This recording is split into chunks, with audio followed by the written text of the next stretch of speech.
Okay, so today I'm going to basically talk about two different topics, but combine them into one. And both of those topics are creationism and scientific theories. So when I was I was about 5 years old, I was at church and I hadn't been able to take my communion yet because I hadn't gotten my first communion. And I went up, and I got my blessing, but I was mad because I couldn't have communion. And I was already in like the communion class, whatever. And so after church, I started yelling at the pastor. I was like, blah, blah, blah, when I'm pastor, I'm going to give anybody communion if they want it and all this stuff. And just rambled on and on and on. And so I've always wanted to be a pastor ever since I was at least 5 years old. I don't know why. That's just been my knack, my calling, anything you want to say.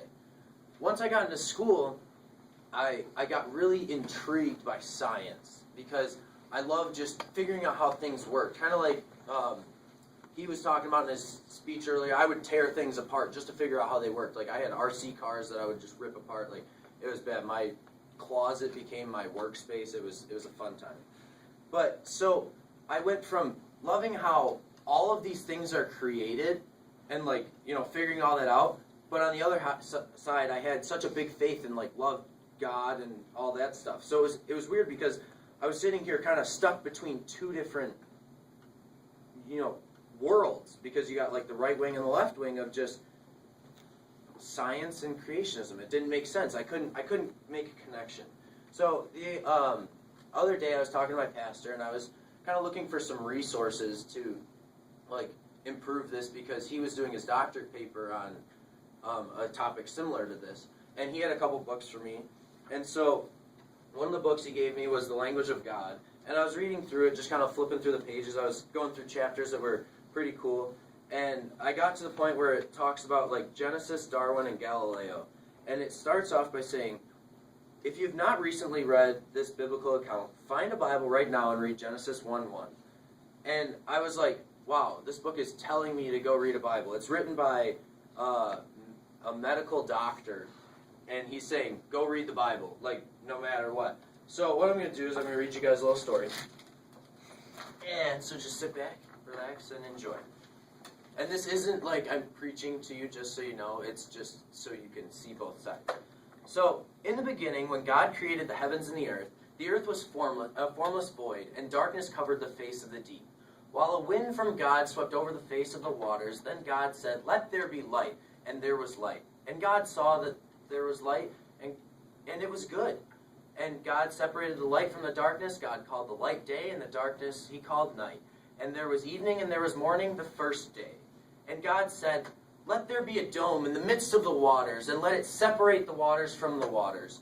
So God made this dome and separated the waters that were under the dome from the waters that were above the dome. And it was so. And God called the dome the sky, and there was evening and there was morning the second day.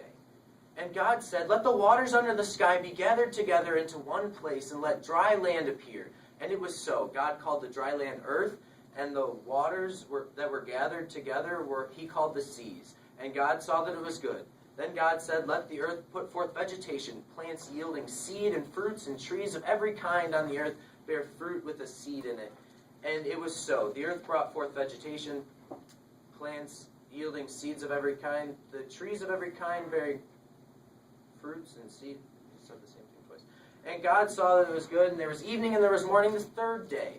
And God said, let there be light in the dome of the sky, and separate the day from night, and let them be signs for the seasons and for the days and years. And let them be the lights of the dome in the sky to give the light upon. And it was so. God made the two great lights, the greater let rule the day, and the lesser let rule the night, and the stars. God set them in the dome of the sky to give the light upon the earth, to rule over the day and to rule over the night, and to separate the light from the darkness, and he saw that it was good. And there was evening, and there was morning the fourth day. And God said, let the waters bring forth a swarm of living creatures, and let the birds fly above the earth across the dome of the sky. So God created the great sea monsters and every living kind of creature that moves, of which the waters swarm, and every winged bird of every kind. And God saw that it was good. God blessed them, saying, be fruitful and multiply, and fill the waters and the seas, and let the birds multiply on the earth. And there was evening and there was morning the fifth day. And God said, let let the earth bring forth living creatures of every kind, cattle and creeping things, and wild animals of the earth of every kind. And it was so. God made the wild animals of the earth of all kinds creep upon the ground, and God saw that it was good. Then God said, let us make humankind in our image, according to our likeness, and let them have dominion over the fish of the sea, and over the birds of the air, and over the cattle, and over all the wild animals of the earth, and over every creeping thing that creeps upon the earth. So God created humankind in his image. In the image of God, he created them. Male and female, he created them. God blessed them, and God said to them, be fruitful and multiply, and fill the earth and subdue it, and have dominion over the fish of the sea, and over the birds of the air, and over every living thing that moves upon the earth. God said, see, I have given you every plant yielding seed that is upon the face of all the earth, and every tree with the seed in its fruit, you shall have them for food. And every beast on earth, and every bird in the air, and to everything that creeps on the earth, everything that has the breath of life, I have given every green plant for food.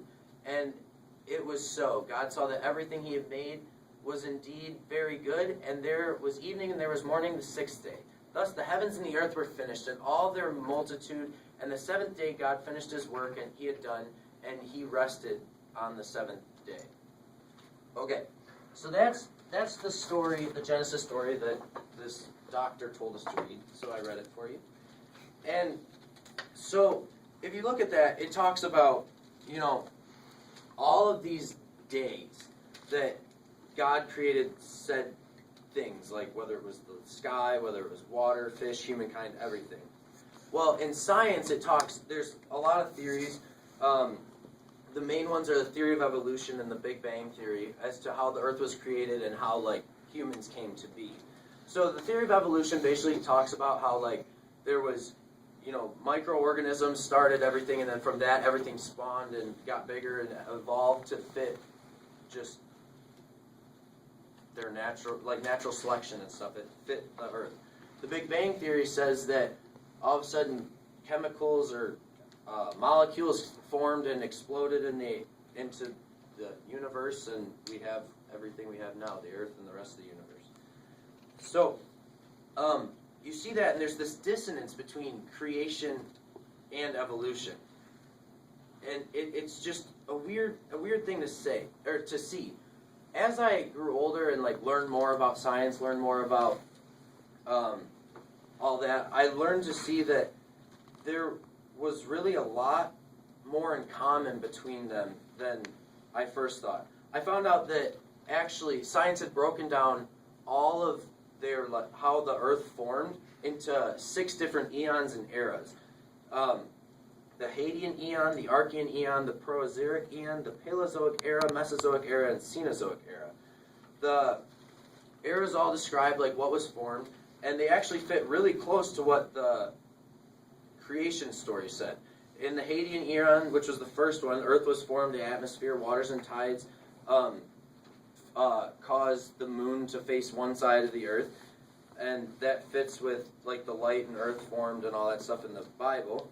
And then you have the surface changed to rock, the sun brightens, and you have the atmosphere and the sky and water, and the land appear and the vegetation. And then the Proterozoic era, eon, vegetation and life start in the water. So that's fitting really close to the story all the way. The Paleozoic era, the first green plants and fungi on earth and land. Aquatic organisms evolve and become functional. First land animals begin to form. And that fits right with day 5, where the sea monsters and birds and all that start to come forth. And then we had the Mesozoic era, where we had the dinosaurs and flying reptiles. But then we had extinction. So when people say, what about the dinosaurs? You have to think that there was that whole period where there was extinction. And then the Cenozoic era brings forth animal life reappears, humans evolve, and then we have present day. So if you have Darwin, who introduced in 1858, in 1931, Lemaitre, a Belgian Roman Catholic priest and a physicist and astronomer, introduced the Big Bang. Creationism was around 1875 BCE. How can they be so similar? So, one quick thing that people complain about is days, and the thing is that Bibles from back in 1875 BCE was when the creation story was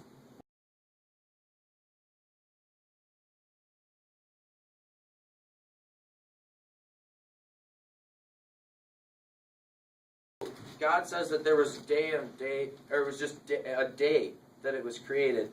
In Genesis 2:4, it says, "These are the generations of the heaven and the earth, and when they were created." He says generations. So you don't know that there was a specific day. So there's still a lot of connectedness.